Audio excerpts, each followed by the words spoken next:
Kartals. Jai Radha Madhava Kunja Bihari.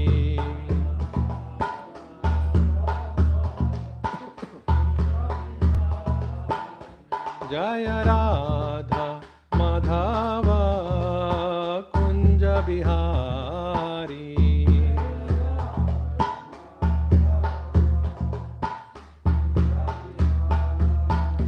Jai Gopi Jana Vallabha Girivaradhari.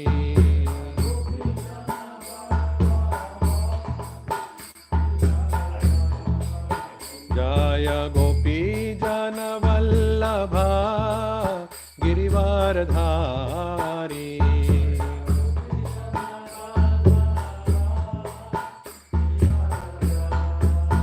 Yashodanandana Braj Janaranjana.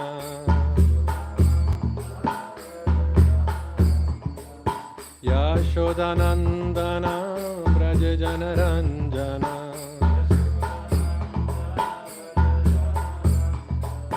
Yamunatira Vanachari. Yamunatira Vanachari. Jaya Radha Madhava Kunja Bihari.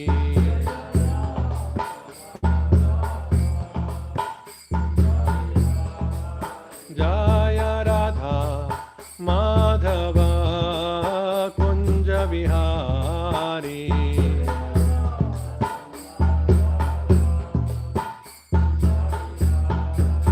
Hare Krishna, Hare Krishna, Krishna Krishna Hare Hare, Hare Rama, Hare Rama, Rama Rama Hare Hare, Hare.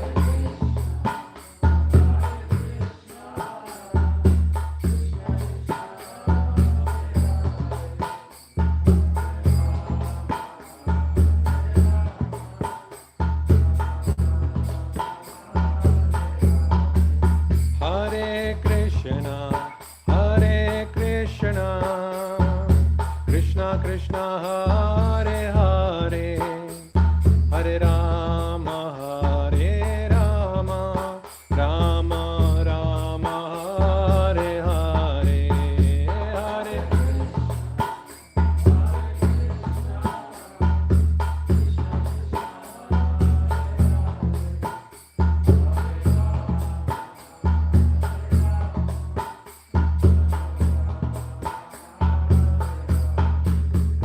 Hare Krishna, Hare Krishna, Krishna Krishna Hare Hare, Hare Rama, Hare Rama, Rama Rama Hare Hare, Hare.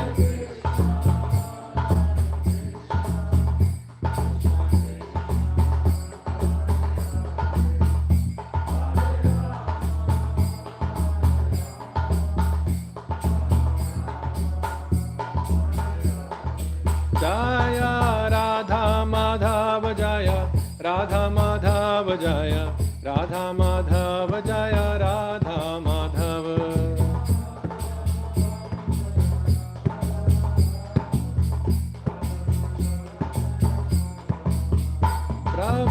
Prabhupada, Prabhupada, Prabhupada Jai Prabhupada.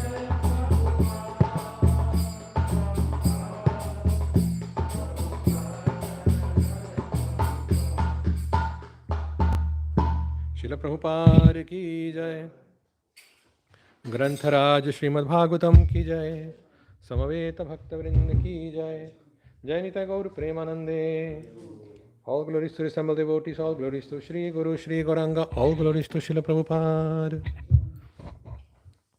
Om Ajnana Timirandhasya ज्ञानाञ्जनाशलाकया चक्षुरुन्मिलितां येन तस्मै श्रीगुरवे नमः।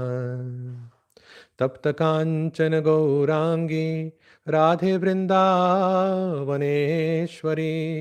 वृषाभानुसुते देवी प्रणमामि हरिप्रिये। नमो ब्रह्मण्यदेवाय गोब्राह्मणहिताय च जगद्धिताय कृष्णाय गोविन्दाय नमो नमः। ॐ नमो भगवते वासुदेवाय। ॐ नमो भगवते वासुदेवाय। ॐ नमो भगवते वासुदेवाय। नारायणं नमस्कृत्य नरं चैव नरोत्तमं देवीं सरस्वतीं व्यासं ततो जयमुदीरयेत्। नष्टप्रायेषु अभद्रेषु नित्यं भागवत सेवया भगवती उत्तमा श्लोके भक्तिर्भवति नैष्ठिकी। Welcome everyone. Today's morning class, Srimad Bhagavatam. We're reading from the 7th canto, chapter 4, entitled Hiranyakashipu Terrorizes the Universe. Text number 40, which is on the screen. Nadati kvachit utkantho. Nadati kvachit utkantho. Vilajjo nrityati kvachit. Vilajjo nrityati kvachit. Kvachit tad bhavana yuktas. Kvachit tad bhavana yuktas. Tanmayo nuchakaraha. Tanmayo nuchakaraha. Nadati kvachit utkantho. Vilajjo nrityati kvachit. Kvachit tad bhavana yuktas. Tanmayo nuchakaraha.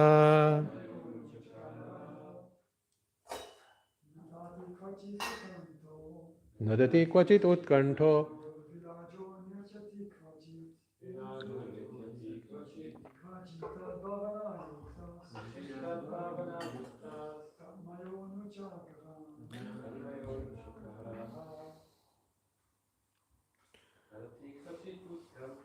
Nadati kvachit utkantho. Vilacho kvachit.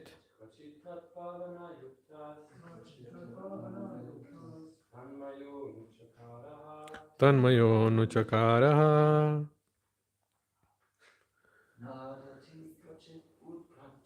Nadati kvachit utkantho.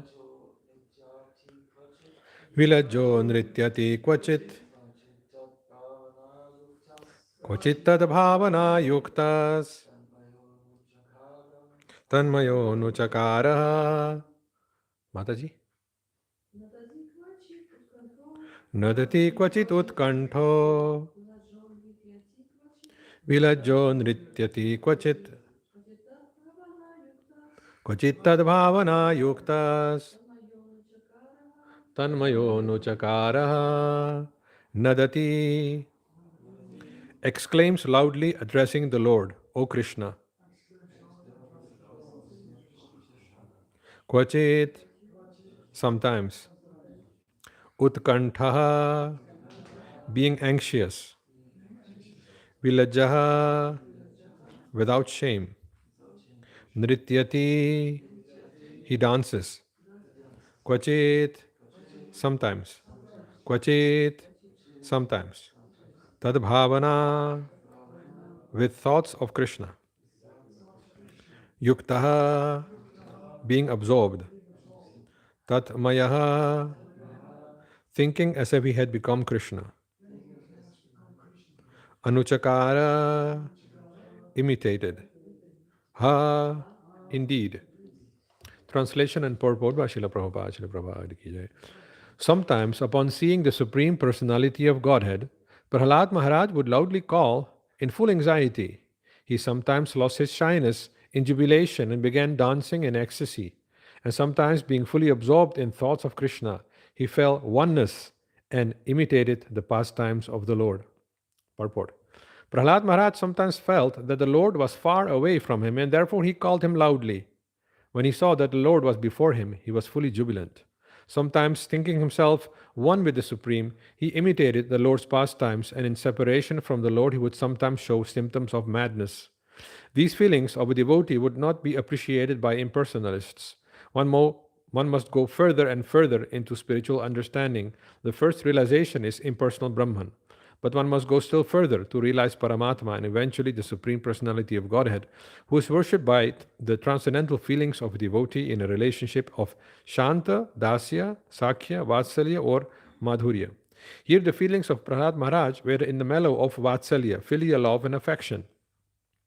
As a child cries when left by his mother, when Prahlad Maharaj felt that the Lord was away from him, he began to cry, Nadati.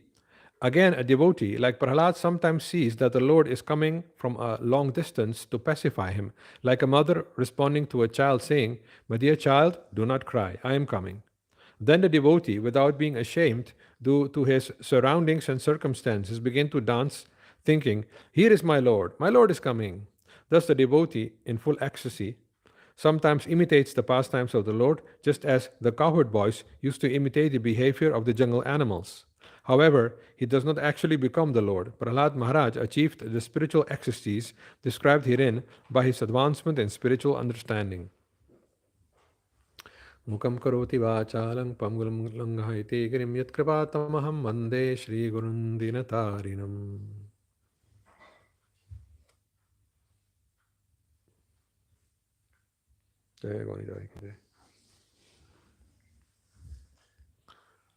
So, natati kvachit utkanto vilajjo nrityati kvachit tad bhavana yuktas tanmayo nuchakaraha.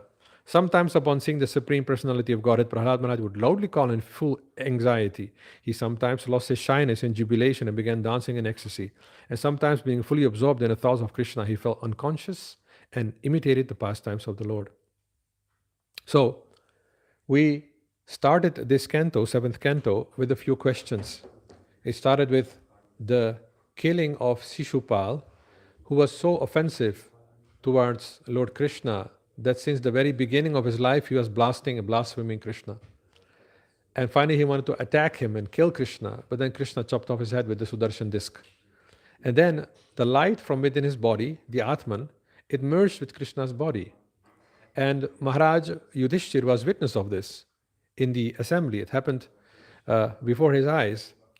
And then he inquired from Narada when he visited his palace how that could be, because those who blaspheme the Lord, how can they attain liberation?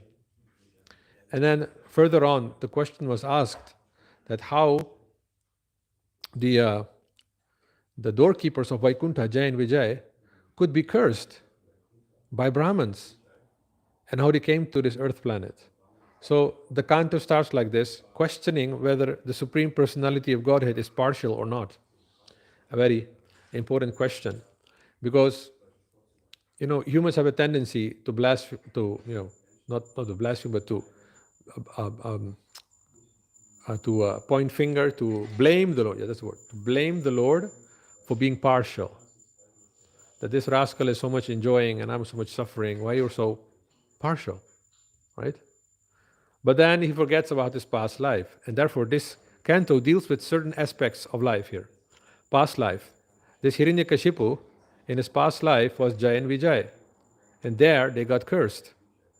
So, you in your life might have had a curse in another life, or have done something which is equal to a curse, very bad karma, due to which you are suffering. Even when you take up the position or you become a sage, a sadhu, then still you can suffer the karma of past lives. So this canto is very much illuminating all those aspects. It happened in some other realm, and they incarnated in a very high family, Kashyapa and Diti, and still they had a demoniac nature, like that. So you find here also that birth in a certain family is not all in all that one has to become a Brahman, because the father of Hiranyaksha and Hiranyakashipu was Kashyap, who is a very high-ranking Brahman. And Kashyap is the father of the Devatas and also of the demons, like that. So, all these aspects have to be taken into account when we study this. And then Yudhishthira Maharaj asked, how is it that such a great son like Prahlad was being again and again terrorized, teased, threatened to be killed just because he was chanting Hare Krishna? Right? So, looking in the West, our dearmost Europe, when the movement came here, we sensed something similar. And devotees were complaining to Prabhupada. Prabhupada is so difficult to preach here because people don't help us, but they are against us. They try to stop our movement. They try to put us in jail. They try to attack us. And Prabhupada found that the story of Prahlad very much applies to us. Born in a demonic family and wanted to become Krishna conscious, like you go to the Hare Krishna temple, and then the parents become so angry that they see rather that you become a drug addict than become a Hare Krishna. Anything but Hare Krishna. So this is the mood. And Prahlad was in a similar situation. And therefore Prabhupada used to often quote Prahlad Maharaj to encourage the devotees to simply go on. Because it's seen, even in a present day Indian history, that when somebody takes up the path of yoga and becomes a sage, a holy man, an heiliges man, then the first persons to become against him are his own family members. Right? They will oppose first, thinking he has gone mad, and they try in so many ways to bring him back to materialism, eat beef again, drink wine, smoke cigarettes, and do all kinds of nonsensical things. But he should not become a sage, a devotee. That's the mood, right? Prahlad had also this situation. Now, here we find some extreme symptoms of transcendental ecstasies in Prahlada's body. So, we find in a conversation between Chaitanya Mahaprabhu and Ramananda Rai that Mahaprabhu asked Ramananda Rai, can you describe the principles of dharma?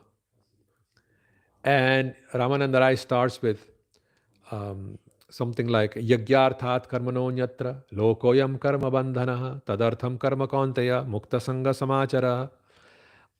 One should act in this world in a way of sacrifice. If one works in a way of an enjoying mood, then that karma will bind you. It creates bad karma. Therefore, everything should be done for the sake of Vishnu as an offering to him. And Mahaprabhu says, Eho bahya age kahoar. This is external. Speak further if you know something more than this. So then Ramananda Rai quotes another verse from the Gita. Sarvadharman parityaja mamikam sharanam braja aham tvang sarva papebhyo mukshe ishami masuchaha. Right? Give up all varieties of religion or dharma and simply surrender unto me. I will take care of your sinful reactions, don't fear. So, quoting this verse is higher than the previous level. But Mahaprabhu still says, Eho bahya age kahoar. This is also external. Speak further if you know something more. So going in different levels of consciousness, he finally arises at the level of Shantarasa. What is Shantarasa? As we described before, there are 4 stages of consciousness.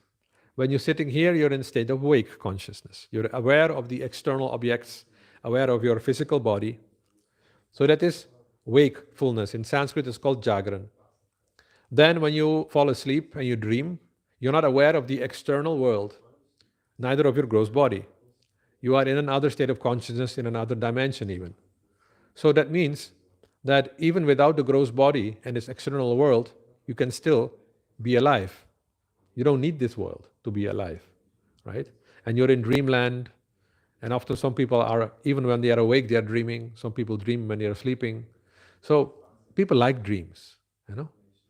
Whole movies are made about dreams. Realize your dreams, you know. What people feel and they see, imagine in their head. So this is the level of swapna. Imagination when you're awake and dreaming when you're asleep. That is the level of swapna consciousness. In there is no gross awareness of this external world, but still you're alive. right? Then that means you're not your body. The third level of consciousness is deep sleep. You go in such deep calmness and rest that also your dreams melt away. And you go in deep rest. You don't see anything, you don't smell anything, you don't taste anything, you don't say anything, but you feel intense calmness and you're becoming recharged. So that is being done because you're on the level or on the lap of Mahavishnu who's recharging you. Now, in that state, there are no dreams. That means there is no mind. There are no desires. So there is no mind, because these are aspects of the mind. What level is that? There is no body and there is no mind in deep sleep. That means that is the Atman. It is the Atman stage, but the Atman is in deep sleep state. It is not aware, it is not awake. And one has to awaken that. How do you awaken when you are on the lap of Mahavishnu? How do you do that? You do that by creating an intense desire to have an intimate, loving relationship with him. After the body finishes, after the mind finishes, the Atma remains, right? That means the Atma, it is karma. Like you can say physical science. That has a limit to this gross world. You can say mind, that is psychological science. Or quantum physics, it's also basically very much fine science. But that is also has a limit. It is shut off when you go in deep sleep. So there is no science in there, in deep sleep. Science is shut off. It's thrown out, no science. So then what? You are still alive, you're not dead when you're in deep sleep. So from there you have to start making your relationship with Krishna. That deep sleep state is characterized by intense satisfaction, satiation with this world. You have no more desires, right? To go into this world, to see the external objects. You don't have any dreams or any worries. Just intense peace and rest. This is a state of yoga. Beginners have to practice yoga in this way. You cannot control the mind with the mind. The mind will fight. If I say, don't think of a red, juicy watermelon. So what comes in the mind? The mind doesn't listen. It will think of a juicy watermelon. So that's the nature of the mind. So you cannot fight the mind with the mind. You can only silence the mind by going to a deeper level than the mind. You have to step down from the mind, go into deep calmness, and experience the Atman. Then from there, one has to chant the holy name, because that's the only way to make your relationship again steady. There's no other way, no other way, no other way. Hare Nama, Hare Nama, Hare Nama eva kevalam, kalau nasteva, nasteva, nasteva gatiranyatha. Famous verse, which Mahaprabhu used to quote also. In this Kali Yuga, there is no other way, no other way, no other way. For what? For that step from deep sleep into the fourth transcendental level of consciousness, there is no other way. But don't mistake to use the Hare Krishna mantra for cleaning your jagaran, your external karmas. It's not meant for that. Or to realize your material dreams by chanting Hare Krishna. It might happen, but it's not meant for these stages. It's meant to cross the material ocean into the transcendental world, where everything is a relationship, everything is related with each other. Everything is conscious. The sand is conscious. The waves can speak. The bumblebees will speak with you. Hare Krishna, my dear bumblebee, how are you today? Very nice today. And he speaks to you. We only have a desire. We make cartoons like this, like Avatar movie, you know? But there is a reality which is like that, right? Where bumblebees can speak. And if you go to a rose garden, he said, I know you're red, but I would need some white roses also. Okay, they turn into white. What about a rose which has a rainbow color? Boop, rainbow color roses. And they can make a beautiful garland with rainbow colors, And he said, okay, don't remain one color. Every hour you change your own color, okay? You see, you come every hour for darshan and it is again different. It's again different, This is consciousness. Only with consciousness these things are possible. So if you're an artist, you would very much like that fourth dimension. So to cross deep sleep into awakening on the atmic level without coming into this material existence, you need the holy name, chanting Hare Krishna. But you should stand in a state of deep sleep, intense peace, no worries, no mobiles, no text paying, no fall in love with your girlfriends. No, you have to sit there and be alone in the cave of your heart, right? Alone in the cave of your heart, intense peace. And then meditate on the holy name. You are there and the holy name is there. The holy name will now reveal who you are. And as it also reveals the stage of your intense relationship with Krishna. And that's what we're seeing actually here, what's happening here. When that happens, when you cross the border from deep sleep into awakening on the Atmic level, then you find these symptoms which Prahlad is showing here, right? And that feeling has to be a reality. So crying in this world is for, oh, I didn't get my, waffles, something like that. That is, somebody's crying for a sense object in this external world, the material world. We call it worldly. That is not spiritual, right? Or you can cry because your dreams were not fulfilled. That's also not a spiritual subject. That's also not a spiritual object. Or you can cry because you feel so empty. Like the Buddhists, they feel empty. You can cry for that. It's also not so spiritual. Or you can cry because you have been defeated with your impersonal philosophy, which is also not spiritual. It becomes transcendental only if the subject for which you are having emotions is a transcendental object, which means Lord Krishna or his associates or Goloka Vrindavan Dham or your eternal relationship with him, your Swarupa. If you cry for that, that is real transcendental emotion. All the others, they are shadows. Right? All the others are shadows. They are temporary. Right? Your dreams are temporary, your body is temporary. The world is temporary. Right? Like that. But the only reality is there. If you want to enter that fourth dimension, the dimension consists out of Sat, eternity, Chit, full knowledge, Ananda, ecstasy, and beautiful form, Swarupa, like that. So, if your sense object of meditation, object of emotion is something asat, temporary, you cannot connect to Sat. If your sense object or your subject is something material of this material, some knowledge of this material world. Oh, I failed for my exam in math, or I failed for my exam in German language, or I failed for my exam in quantum physics. It is not chit. It is achit because it is jada knowledge, unconscious knowledge. It is from this world.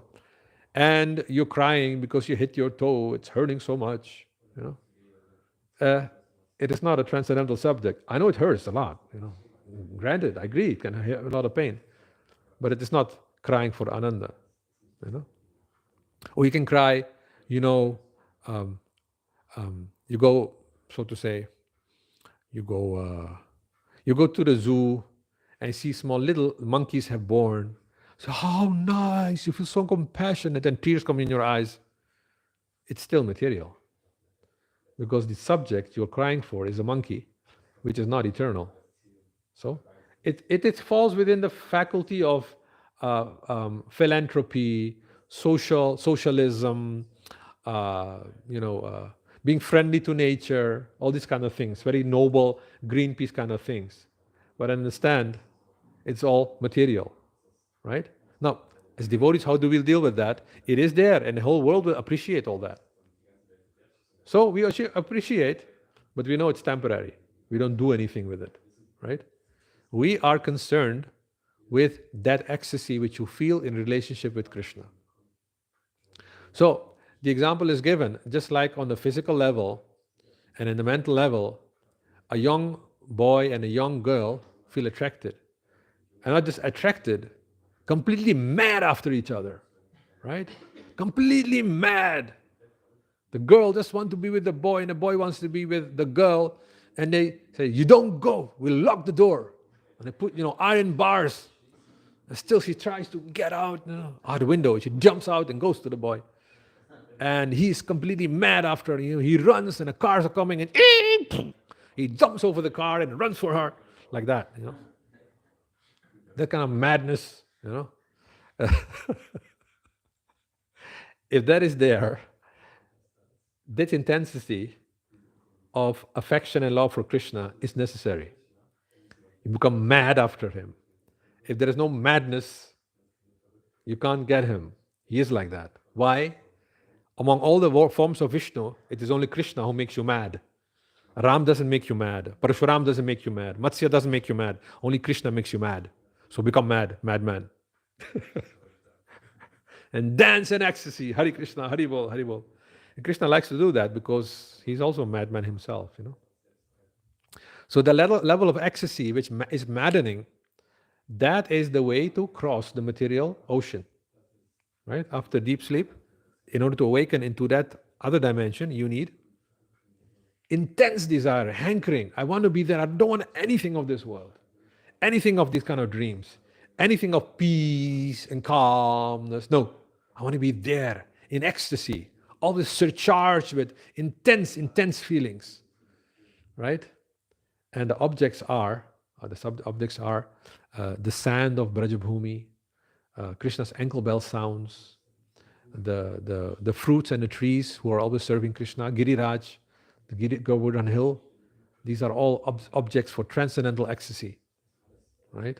The celebrations there in Braj, if that is maddening you and you can't live, that means you are really making advancement. So when Ramananda Roy was asked by Chaitanya Mahaprabhu and he came to the level of Prabhu kahe eho bahya aage kaho aur. Prabhu means Mahaprabhu. He said, this is external. Please speak further if you know if there is something more. Then Rai said, Rai kahe shanta bhakti sarva shastra sar. The essence of the scriptures is bhakti in a mood of peace. Shanta bhakti. Mahaprabhu, the first time he said, Eho hai. He didn't say Bahya, this is external, it's Eho hai. Because entering that fourth dimension, you first will realize Brahman, which is symbolized by internal peace, happiness, peace. But the difference between deep sleep peace and transcendental peace is that deep sleep, you're unconscious. There, the consciousness is turned on, but not fully. It's partially turned on. You're in the level of dimension of Sat, eternity. Eternity you have attained. You have crossed the ocean. Then you have to go further. Then Prabhu said, Prabhu kahe eho hai aage kaho aur. If you know something more than that, then speak. Then Rai said, Dasya bhakti sarva shastra sar. Person is serving Krishna. Face to face, hand to hand, massaging his lotus feet. That is the essence of scripture. And Mahaprabhu said, Prabhu kahe eho hai aage kaho aur. Okay, that's true. I accept that. But is there something else higher than that? If you know that, then please speak. So, Rai kahe sakhya bhakti sarva shastra sar. Having an intimate friendship relationship with Krishna, that is higher. That's the essence of scripture. Because in a mood of peace, you can only appreciate, Krishna is great, but you don't do anything for him. Right? It is like I'm giving a class here, and people can appreciate the class, but I don't get any message because they don't come to the temple. That is the glory of technology nowadays. The temples are empty, and everyone's sitting at their home watching. So they should come to the temple. Walking to the temple is a service to Krishna. Anyway, so the expression of appreciation should be given. It inspires the speaker. It inspires Krishna also. But if somebody sits at home and says, appreciate, great.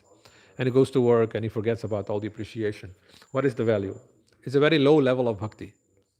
Then, higher than that is you want to be with Krishna. You want to be with him, see him, hear from him, serve him, please him in whatever way he likes. But there is some awe and reverence. And for people in this day and age, they have religions in which they fear God. God-fearing religions in awe and reverence. So it's true, one should fear God, but one is only fearful if one is a bad boy, then is fearful, right? A good boy is not afraid of the father, isn't it? Only when he's bad and he's afraid, isn't it? When you've done something you should not supposed to do, then you're afraid. right? So therefore, this fear indicates that they know that they are rascals. We have done some rascaldom. We have disobeyed him.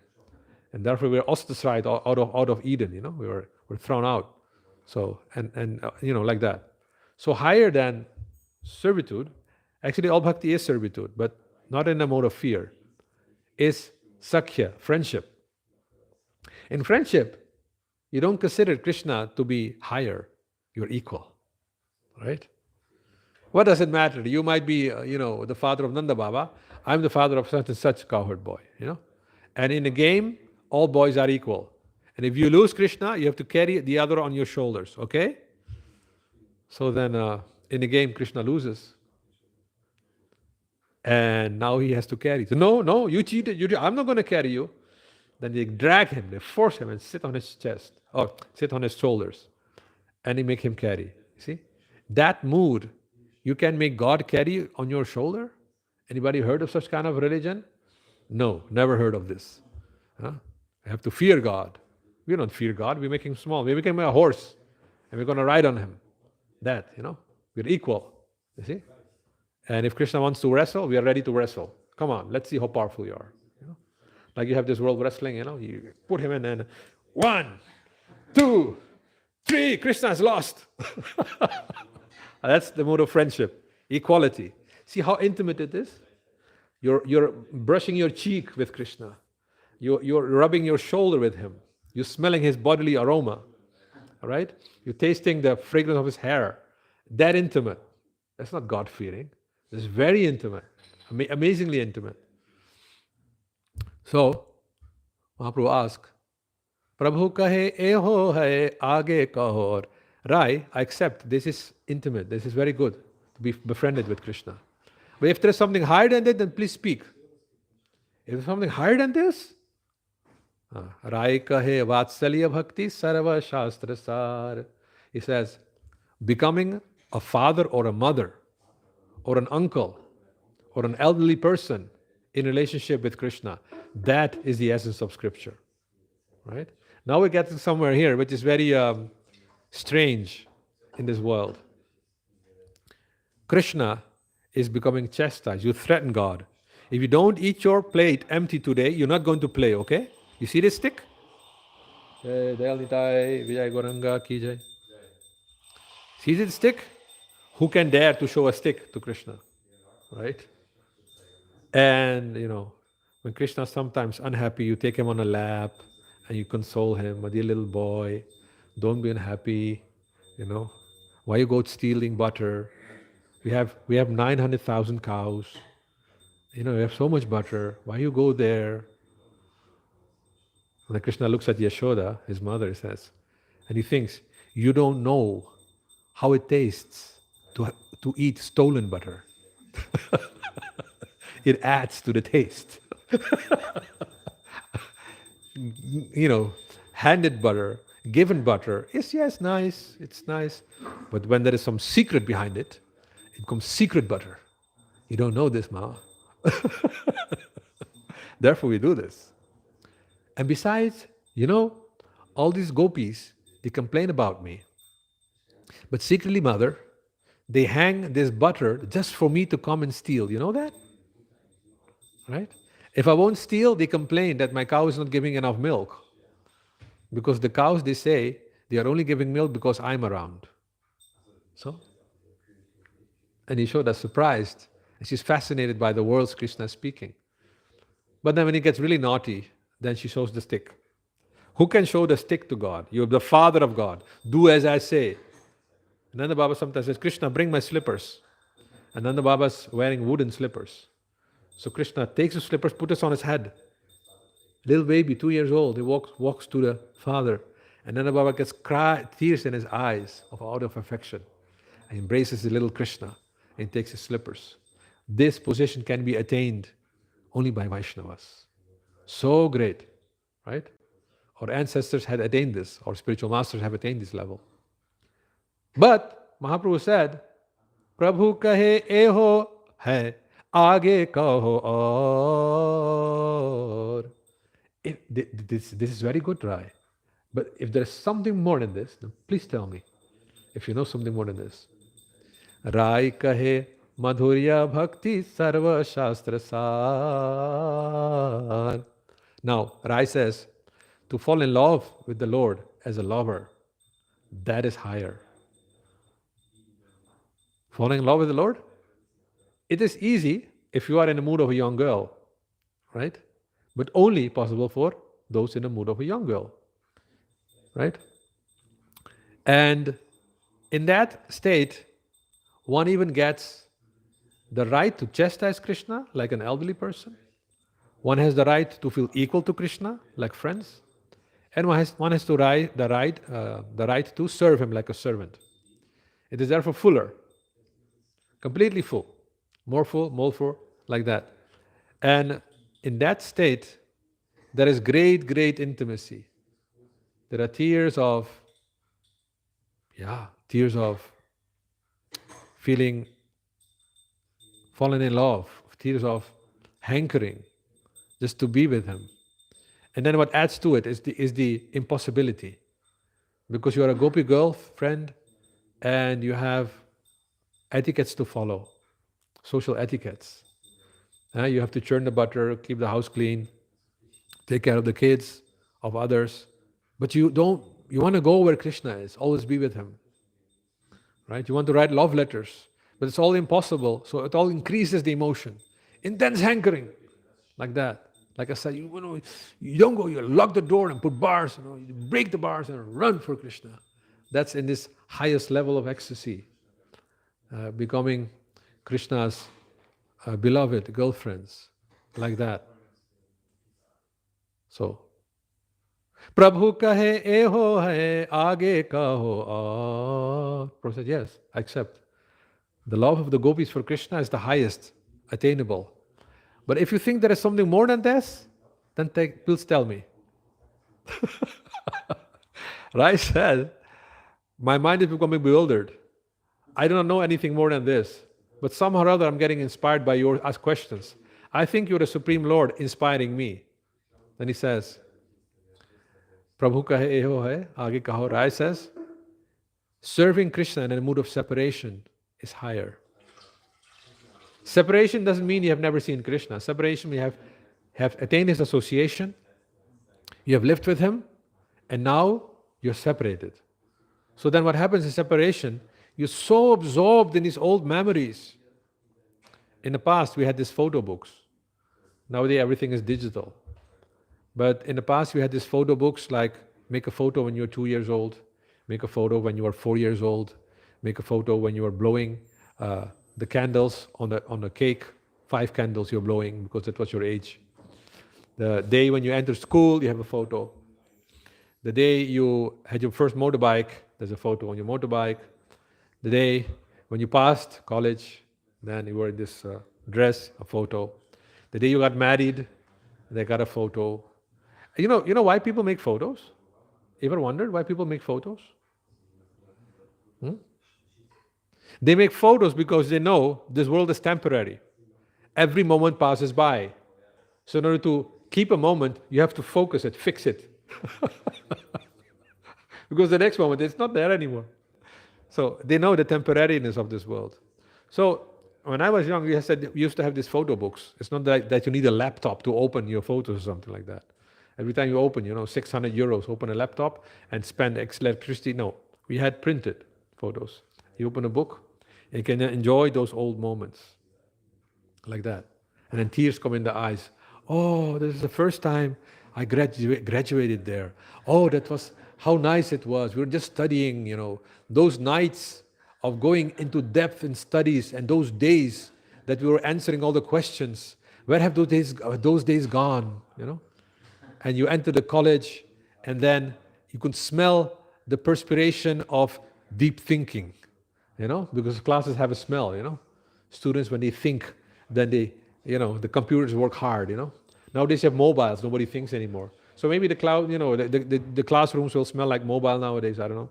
But in our time, it was like you could smell that has been an exam in this room. The smell of an exam. Right?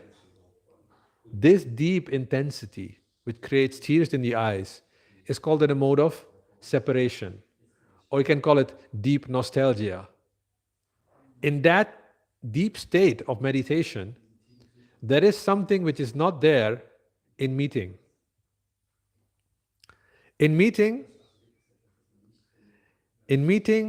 one can have the fear that it will be ending and then there will be separation. But in separation, there is no fear of losing association. And in separation, therefore, the concentration and the absorption is deeper. Right? The absorption is deeper. If people could just understand that the enjoyment, even in the gross world, happens mainly on the mental level, on the swapna level. Even without the gross sense objects, you can enjoy this world. You don't need 10,000 euros to feel yourself rich. You can be rich in the mind also, right? I'll give another example. And this example I heard often is that, do you like strawberry ice cream? Yeah. Vanilla, strawberry, mocha sense. Okay? Think of your favorite ice cream. Okay? Now ask yourself, is the happiness in the ice cream or is the happiness within you? Huh? Yeah. But people think the happiness is in ice cream. So the more ice cream you eat, the more happy you become, isn't it? Right? So I'll bring you to the ice cream factory. And that is, 10,000 kgs of ice cream. So you can start eating. You get 10,000 kilo of happiness. Right? So eat 1 kg.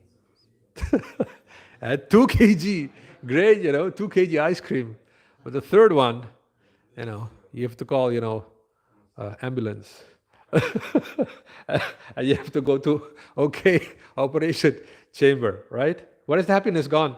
It's supposed to be in the ice cream. Ice cream costs something else, right? So, if you could just focus on the happiness when you taste ice cream, and just take the happiness and not the ice cream, that is meditation also, right? If you could just understand, you don't need the ice cream to be happy or to taste the ice cream. Of course, if you have forgotten the impressions, then if you're a little kid, then you can understand, taste it like that. But actually, after doing once in the material world, you don't have to do it second time because it will be more or less the same. But in a spiritual platform, even the meditations are all the time different and deeper because they are conscious. The dreams and the thoughts in a spiritual world, they are also entities, they're personalities. And in this way, they create deeper and deeper ecstasies. So Prahlad is showing here jubilation, dancing, ecstasy, and these are called anubhavas. The anubhavas are the external forms, the manifestations of internal ecstasy. Internal ecstasy has to be based on two pillars. And that is the Vishaya, the sense object, which causes the ecstasy. But there has to be also love in the heart to create the ecstasy. If there is no love in the heart, no matter what sense object will come in front of you, there will be no inflammation in the heart, no ecstasy in the heart, right? So for that love, we are chanting to get that. And we are hoping for that sense object to manifest one day with a flute and a peacock feather, right? Then that inflammation comes. And then what happens is, when the internal inflaming is coming up, it's called udipan in Sanskrit, therefore I use the word inflaming. Then the external manifestations also, like rolling, dancing, and ecstasy, they also become visible. So this is in essence what is described here. We can go to very nitty-gritties, but then it becomes too technical, because this is a thing to be experienced after you have finished all your material desires. That means you have finished looking for happiness in the wake state of consciousness and in the dream state of consciousness. If you give these up and you become satisfied in a deep sleep of state of consciousness, then you can hope to focus on that fourth one, your relationship with Krishna. Okay? And here, any questions or comments?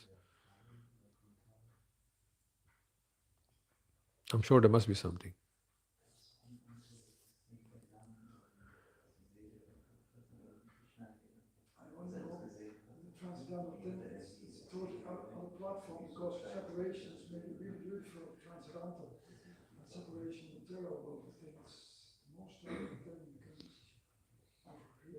See, yes, that separation on the material platform is very bitter and it's not very nice.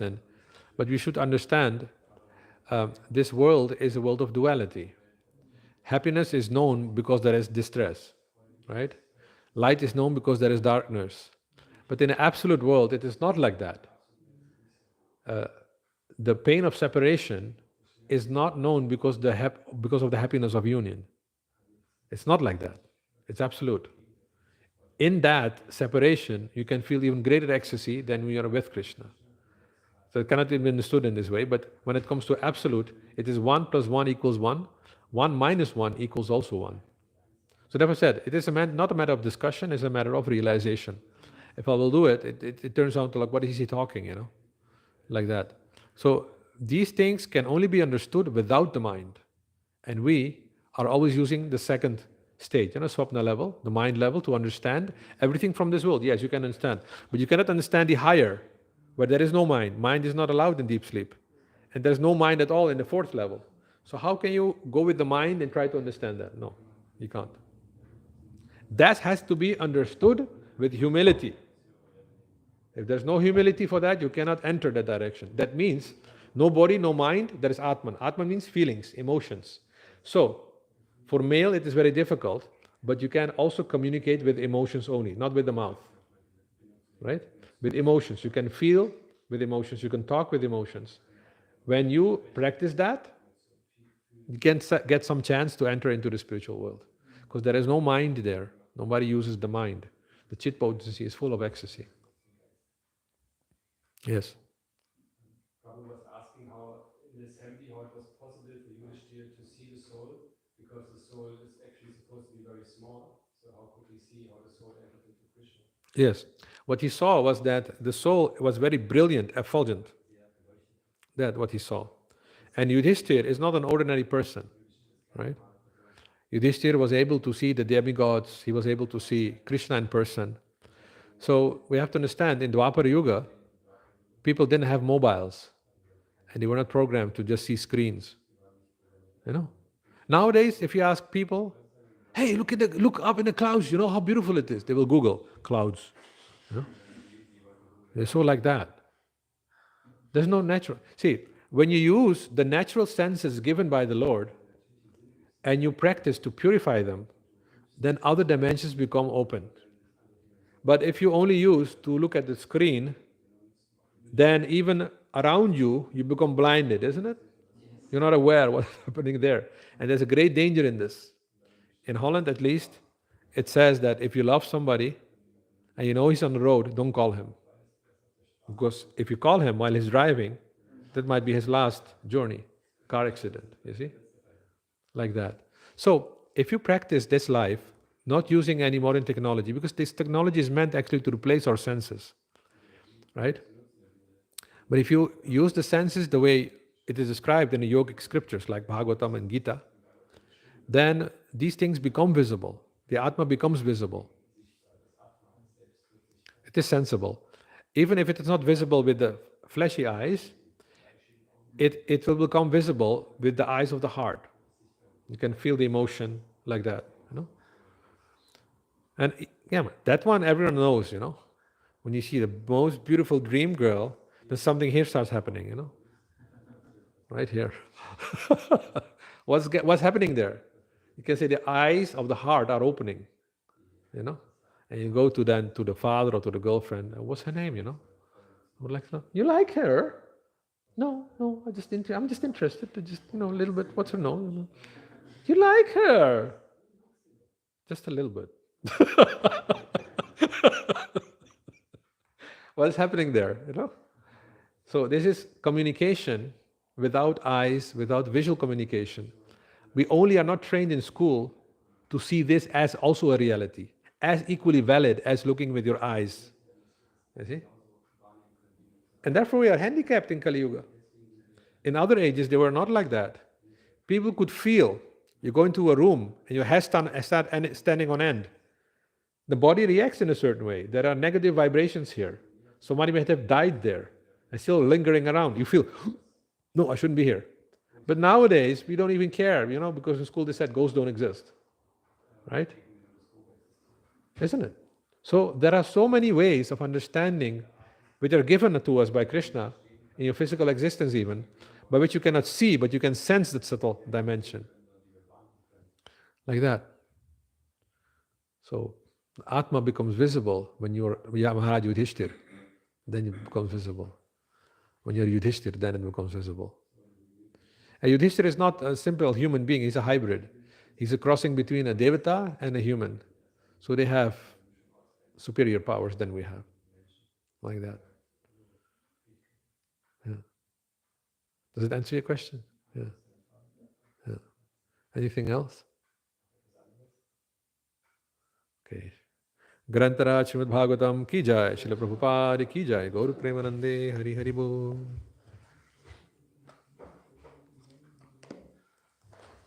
Weet je wat ik heb gedaan?